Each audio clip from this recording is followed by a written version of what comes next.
not really connected. And yet each one has so much depth to it that I couldn't pick one over the other. I had to include them both. And so today, and today only, our Blue Light Special is not one sermon, but two that may or may not connect.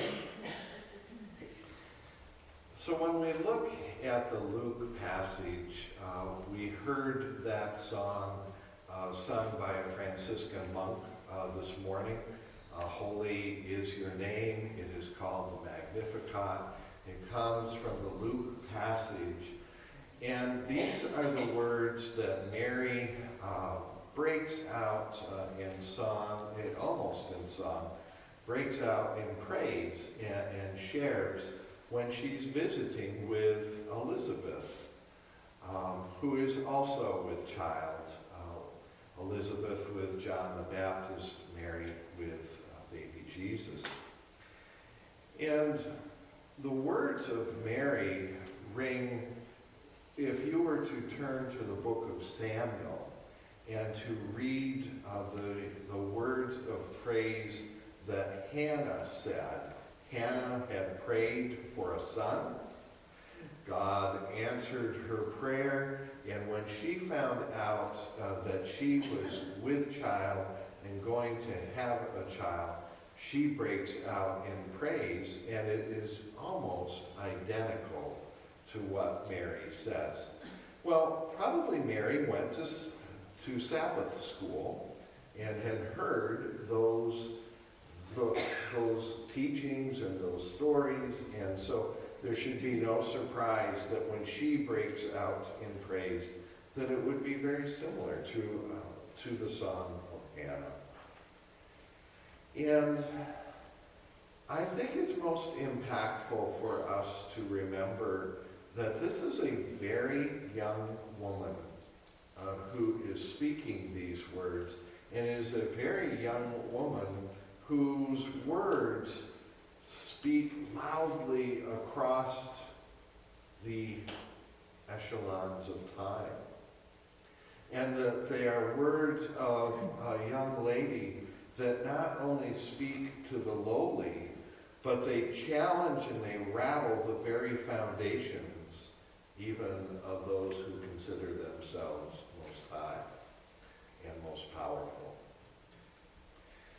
If 1 year ago, as 2019 was coming onto the horizon, I can bet with 100% certainty, if I had asked everyone who will be Time Magazine's Person of the Year for 2019, no one in this room would have ever said it's going to be a 16-year-old girl that no one's ever heard of.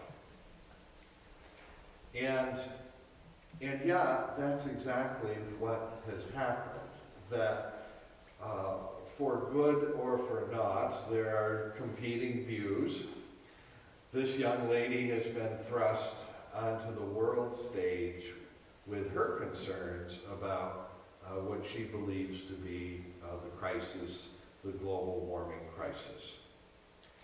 And I only use this example not to promote her cause nor to push down her cause, but to say, here's an example of where a young woman whose words have been brought up into the world arena, and that people, even leaders of nations, react to her words. So we're seeing that play out in our lifetime. And this is exactly what has played out with the words that Mary spoke.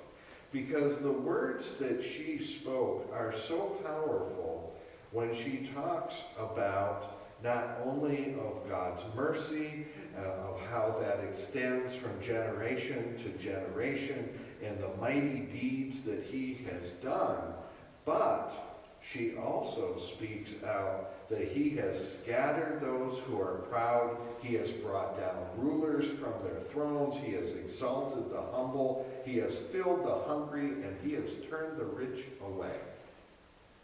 Should it be any wonder that human history shows that as kings pondered whether to fund the translation of the Bible into the language of the people, that they weren't real enthused about having this language, this portion of passage made available to the people because it challenged their foundations. They were in the business of teaching them that God had put them there. And yet we find this young woman saying, God will cast down the proud. And Mary's words ring ever true today. It's interesting, and I think that that we as Protestants sometimes miss out on some of some rich teaching and some rich tradition. We as Protestants don't often quite know what to do with Mary. We don't want to lift her up on a pedestal too much. And because we don't know, we tend to just not talk about her. The early church at the Council of Ephesus gave her a title that many Protestants, including myself, misunderstood. And that is the Theotokos, the Mother of God. And many people felt like that title, that was a title given to exalt Mary. And actually, what that title was given was to exalt Jesus. It was to clarify that she was carrying Jesus Christ, who was God, and that's why she was given that title. So what can we learn from Mary's song? I think we can learn how God uses the lowly and the downcast, and that how God will judge those whose sin is not that they are rich.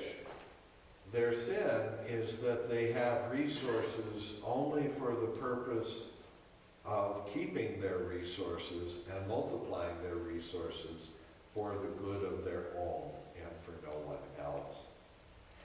Greed is a sin.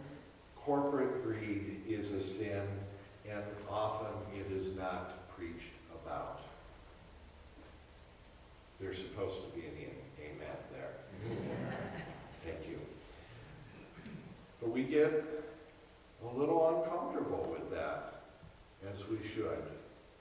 And we should have Mary's words move us so that we say yes to God, and that we also ask God, help me not be like the proud, like those who hoard their riches for themselves. Show me where you would have me be generous with how you have blessed me. So we have some powerful words from Mary. Thus concludes your first mini sermon. Matthew is a most interesting passage because it's a passage full of questions. And it's unusual to have questions coming from John the Baptist, who last week spoke to us with such fire and with such passion, that one is coming after me whose sandals I'm not even worthy to unhook, whose winnowing fork is in his hand, who will separate the wheat from the tares, and the chaff will be burned, and the axe of God is at the root. There isn't anything wishy-washy about that, is there? There isn't anything doubting about that. And yet, this passage begins that John sends his disciples to ask Jesus, are you the one to come? Or should we expect someone else. There are two thoughts of why John would ask such questions. I think they both, they don't have to be exclusionary of each other. One is, how can you not help but face discouragement when you're thrown in prison for ministering and doing what God has told you to do? It's tough to do the right thing when the right thing brings the wrong results. We like it when the right thing gets us, praise or blessing or honor or whatever, but there are times when the right thing, history is full of people who, doing the right things, were treated very, very badly. And so I don't fault John if there was discouragement and a need to just double check and to be reassured. John the Baptist was as human as any one of us. He would have asked the same question if his name had been John the Methodist. It's just human, and to wonder. So that's one very distinct possibility. A second distinct possibility is that John could in essence read the tea leaves. He knew his time on earth was short, and he wanted his disciples to hear from Jesus himself, so that when John's ministry came to an end, that he knew his disciples would continue to follow Jesus. And so he sent those disciples to ask Jesus and to bring that word back, so that when his time came, the disciples would be comforted and assured to know that the work of God now continues, not with John the Baptist, but now with Jesus, and to keep following Jesus. I don't know, as I said, those don't have to be exclusionary, and they both may very well come into play. We know that they go, and don't you hate it when you ask a question and you get not a straight answer? They were looking for a yes or a no. They didn't get a yes or a no. Instead, Jesus said, take a look around and report to John what you've heard and what you have seen. And he leaves it for them to sort it out. He says, the blind receive sight, the lame walk, those who have leprosy are cleansed, the deaf hear, the dead are raised, and the good news is preached to the poor. It ties in very strongly, just as we see Mary coming, that the Old Testament coming through in Mary's praise. The Old Testament words are coming through in Jesus' answer, where the prophet of Isaiah says that God will come, and that the eyes of the blind will be opened and the ears of the deaf unstopped. The lame will leap like a deer, and the mute tongue will shout for joy. Amen. Amen. You go through the entire Old Testament, you will not find one healing of a person who is blind. And yet, in the ministry of Jesus, that occurred upwards of 5 times. So there was no precedent for that at all. And so when Jesus starts right out by saying that the blind are receiving their sight, that's got to be a powerful thing, because that's never happened before. Church, don't get caught up in the we've never done it that way before. God is about doing a new work, right? And so these disciples bring this message back. And we really aren't told how John responded. It just kind of leaves us with that.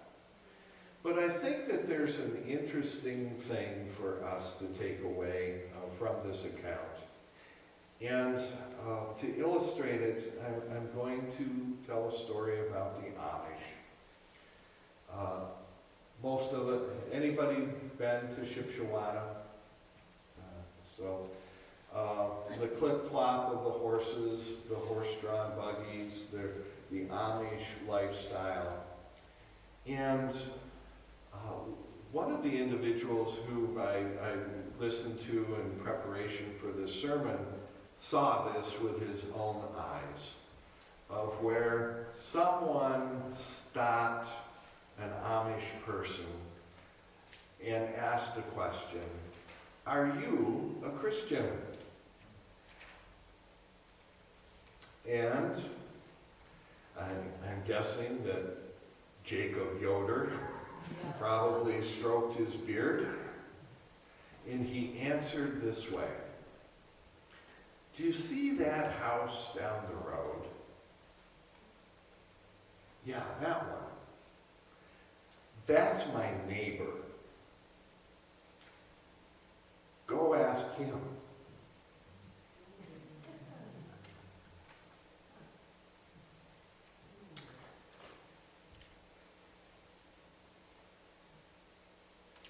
Too often, we're a lot of talk and not a lot of show.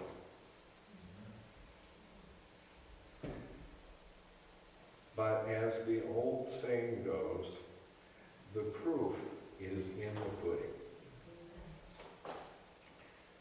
Not long ago, I needed to have a survey completed about me. That's an uncomfortable thing, to ask somebody to complete a survey about you. And of course it said it should be someone who knows you well. And I breathed a heavy sigh, probably even had a Catholic moment and crossed myself, and gave that survey to my wife. The gist of the survey was, what spiritual gifts do you see evident in someone's life? I didn't know until then that cleaning a dinner plate was considered a spiritual gift. I think that's where I scored the highest. But you get the idea. It is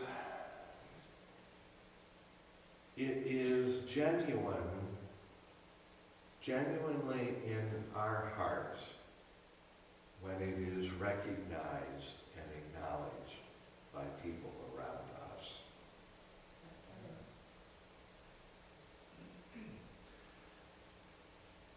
Does the Messiah dwell with you? Does the Messiah dwell in your house?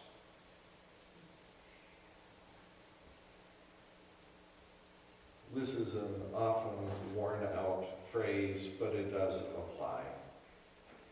If you were arrested for being a Christian, would there be evidence to convict you?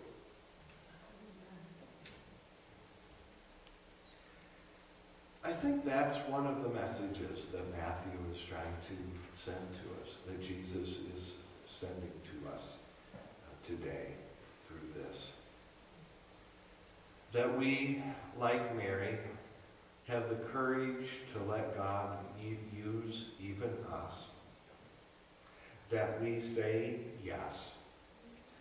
And that through saying yes, that the power of the Spirit of God, in more than just word, but also in deed, flows through us, so that the world sees that that God is definitely at work in our lives and in our midst. May this be true of you. May this be true of me. May this be true of this church. May we be known for more than a great Swiss steak or a cup of coffee. May we be known